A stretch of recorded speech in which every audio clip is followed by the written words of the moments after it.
Well, she's my rose from the mountain where I come from.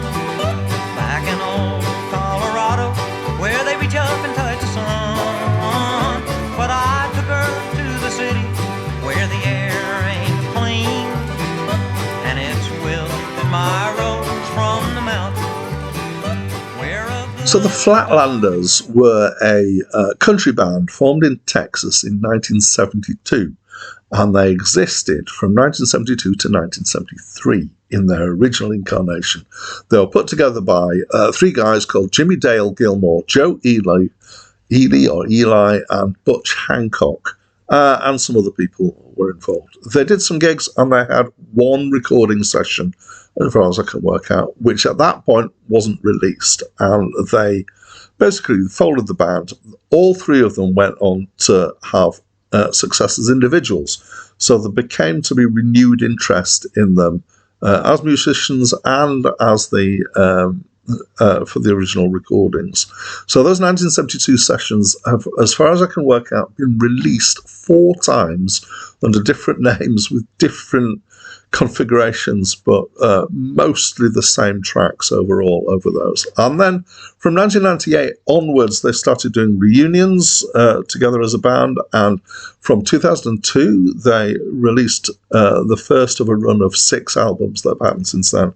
As far as I can work out, they're still a going concern. They might not be full-time, they may be kind of part-time, I'm not sure.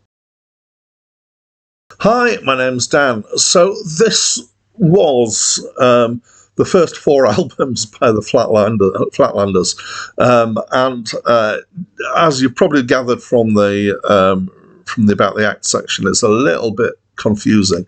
So in the list that I'm working from, which is the Acclaimed Music list of the 3,000 greatest albums of all time, this is listed as being All American Music / More a Legend Than a Band.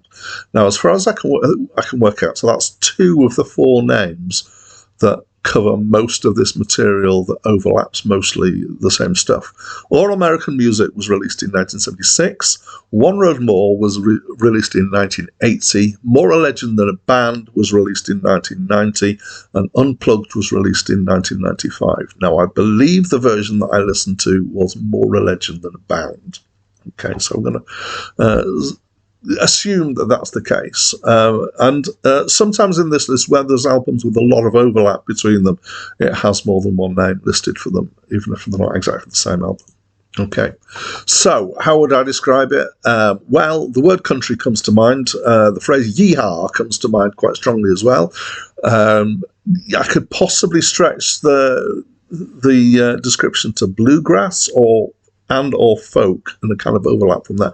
It feels kind of like earlier country to me than 70s country, which was starting to get, what do I know about country? But it was starting to get quite slick and commercialized at that point.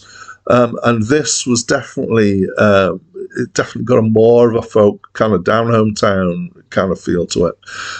Instruments here, we've got guitars, which includes some slide. We don't have, as far as I can tell, pedal steel guitar, which is the very typical country sound of the kind of guitar. Mandolin, which is always great to hear. Banjo, I love a bit of banjo. Fiddle, apparently there's an also harp, there's a string bass, and there's a musical saw. Okay, and this is prominent in a lot of the tracks. The sound the musical saw makes is a very fast and wide vibrato sound. It sounds a little bit like you can play a theremin in a similar style to this.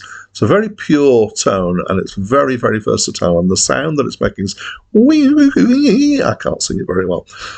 Also, I think not listed in the information that I've got, I think at one point I heard somebody playing a jug, which is pretty much like a jug that you'd use to pour something out of, but you blow across the top of it and make a resonant noise. It's generally folky songs. It's the kind of things that you'd imagine from country, but it's not like overly tragic stuff about a child whose father's died and that sort of thing. Mostly it's quite straightforward. I kind of think it's stuff that wouldn't sound out of place on a Tom Waits album. most of it. There's one track, Joel Blon, I have no idea if I'm pronouncing that right, which is kind of got a very strong New Orleans feel, and it's a song about jambalaya and gumbo and, definitely New Orleans stuff. There's another song, Bagvan Decreed, which is weird. The words are definitely bizarre on that. Overall, I enjoyed it in a mild kind of way, and it's better for me than quite a lot of country that I've come across. What do you think? Please let me know in the comments below. That's it from me for now. Trains cannot defeat me when I'm stoned, little darling. Sticks and stones